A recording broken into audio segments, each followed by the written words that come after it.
প্রিয় দর্শক, এখন এই মুহূর্তে দাঁড়িয়ে আছি খোকসা জানিপুর ইউনিয়ন শেখপাড়া বিহারিয়া।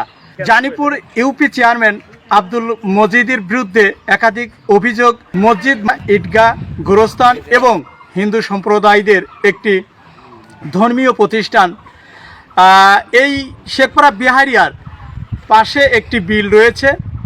এই বিলে মাছ চাষ করে এলাকাবাসী সেখান থেকে যে টাকা উপার্জন করেন সেই টাকা 4টি প্রতিষ্ঠানে সমান ভাগে ভাগ করে দেন।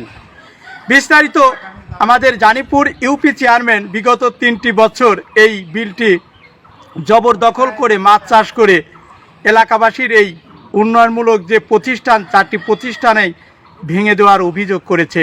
আমাদের শেখপাড়া বিহারিয়া গ্রামে খুব দারিদ্র লোকের বাস।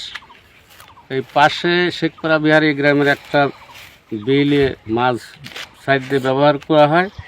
এতে প্রতি বছরে 4 লক্ষ 5 লক্ষ টাকা বিলটা ডাক হয়। এই টাকা দিয়ে আমরা মসজিদ, ঈদগাহ, গোরস্থান, পাশে শুদ্ধি গ্রামে একটা মন্দির আছে, এই 4টি প্রতিষ্ঠানে ভাগ করে দিই, গ্রামের উন্নয়নমূলক কাজকাম করি। আর বিগত 3 বছর যাবৎ মসজিদ চেয়ারম্যান এই টাকা কোনো হিসাব দেয় না, প্লাস কারোর ডাকে না, কারো কাছে কিছু শোনে না, নিজ ক্ষমতার কাজগুলো করে যাচ্ছে এককভাবে। আমাদের প্রতিষ্ঠানগুলো দুর্বল হয়ে পড়ছে, অর্থবিহীন। এই হচ্ছে মূল বিষয়। জানিয়েছেন? হ্যাঁ, এই বিষয়টা উপজেলাতে জানানো হয়েছিল। টিউনো স্যার এসিল্যান্ডের পাঠাইছিল, প্রশাসনের লোকজন আসছিল, সাংবাদিক আসছিল। এখন আমি এতটুকু পর্যন্তই জানি, তারপরে কি হয়েছে না হয়েছে এটা আর আমার নলেজে নাই। আচ্ছা, এসিল্যান্ড স্যার যেহেতু এত বড় একটা ভূমিকায় এসেছিল, উনি আপনাদের এলাকাবাসী কোনো প্রতিশ্রুতি দিয়েছে কিনা? ওই দিনকে ওইখানে আমি ছিলাম না ঠিক, আমার ভাই সকল ছিল আর গ্রামবাসী ছিল। কি শুনেছেন? ওনারা বলল যে উপজেলা থেকে যারা আসছিল এরা একটা প্রতিশ্রুতি দিয়েছে যে আপনাদের ডাকা হবে উপজেলায়, ওখানে বসে আমরা এর একটা সুরাহ করব। এই পর্যন্তই আমার নলেজ আছে। আপনার পরিচয়? আমার পরিচয় মোহাম্মদ বকুল মণ্ডল, বাসা শেখপাড়া বিহারিয়া। আপনি কি এলাকার কোনো প্রতিনিধি কিনা? জি না, প্রতিনিধি আমি ব্যবসা বাণিজ্য করি, এলাকার সাধারণ জনগণ। আমাদের মসজিদটা দেখছেন, ঈদগাহ দেখছেন, ওই গোরস্থানটা দেখছেন। আসলে এখানে সবাই দারিদ্র লোক, কারোর ব্যক্তিগত টাকা দিয়ে এত উন্নয়ন করা কোনোদিনই সম্ভব না। এবং কোনো রাজনীতিবিদ আমাদের এই ধর্মীয় ব্যাপারে কারোরই ওইরকম কোনো সাহায্য সহযোগিতা নাই। গ্রামের লোক নিজ উদ্যোগে প্রত্যেক বছর বিল বিক্রি করে নির্দিষ্ট যে টাকা হয় সব টাকাগুলো সমানভাবে বন্টন করে দিয়ে এই উন্নয়নমূলক কাজ করা হয়েছে। বা আপনি নিজ চোখেও দেখলেন আসলে কতটা উন্নয়ন হয়েছে এই গ্রাম অঞ্চলে। আমাদের নামাজ পড়ার জায়গা ছিল না, আল্লাহর রহমতে আমাদের ঈদগাহ হলো খেলার মাঠ, এখানে পোলাপান খেলাধুলো করে। এই চলমান প্রক্রিয়া চলমানই ছিল। গত 3টা বছর মোদির চেয়ারম্যান ক্ষমতায় আসার পরে এটা তার অধীনে, সে তার ব্যক্তিগতভাবে এই টাকাগুলো নিজের মতো করে খরচ করতেছে। কারোর কোনো টাকা নাই, কারোর সাথে কোনো আলাপ আলোচনা নাই, তার মতো করে। বিগত দিনে গ্রামের মানুষ অনেক সহজ সরল, কিছু কারণবশতে তাদের কাছে যাওয়া হয় নাই, তাদের কাছে কেউ জিজ্ঞেস করা হয়নি। কিন্তু পরে ঈদের পরে মাছ মারা কেন্দ্রিক একটা ঘটনা ঘটার পরে এটা প্রশাসনিকভাবে যায়। প্রশাসনিকভাবে গেলে উপজেলা থেকে ইউনোকে জানানো হয়, উনি আপনার এসিল্যান্ডকে পাঠায়। ও এসিল্যান্ড সবাই নিয়ে বসে, সব গ্রামের যারা মক্কেল মতবর আছে, এবং আমাদেরকে আশ্বস্ত করেছে যে আমরা ব্যাপারটা শুনলাম, আমরা ইউনো মহোদয়কে জিনিসটা জানাবো, সবাই বসাবসি করে সুন্দর একটা পরিবেশ তারা করে দেবে।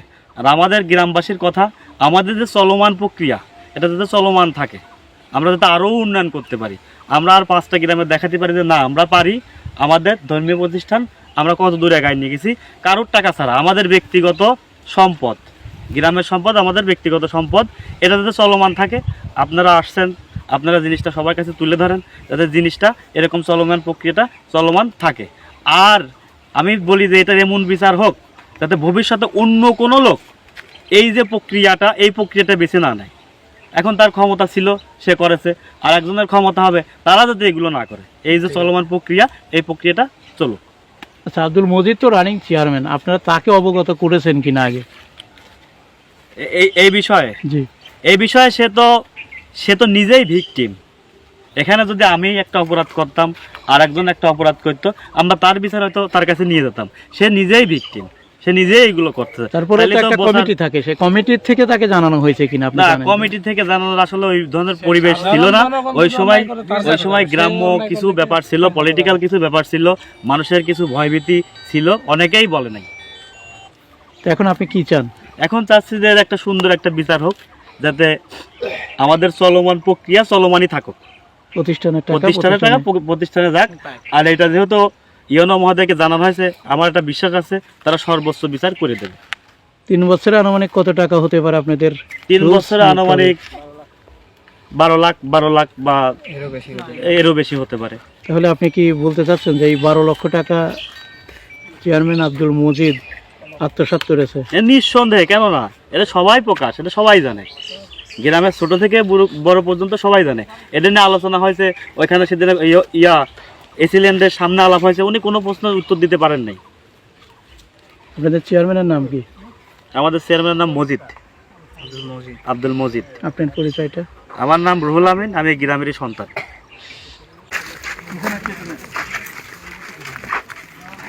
আসসালামু আলাইকুম, আমার নাম হচ্ছে মেহরাব আল হাসান নাইম খান, আমার বাসা শেখপাড়া বিহারিয়া।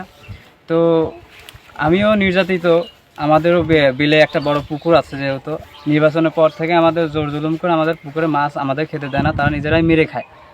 তো শামীম ভাই, এখানে আমি একটা কথা বলবো, শামীম ভাইয়ের উদ্যোগে আমাদের ধর্মীয় প্রতিষ্ঠানে যেগুলো উন্নয়নমূলক কাজ চলতেছিল, এই বেশিরভাগ ক্ষেত্রে টাকা আসতো বিল থেকে, যা বিগত একটা বছরের মধ্যে এই বিল থেকে আমরা এই টাকাটা পেতাম।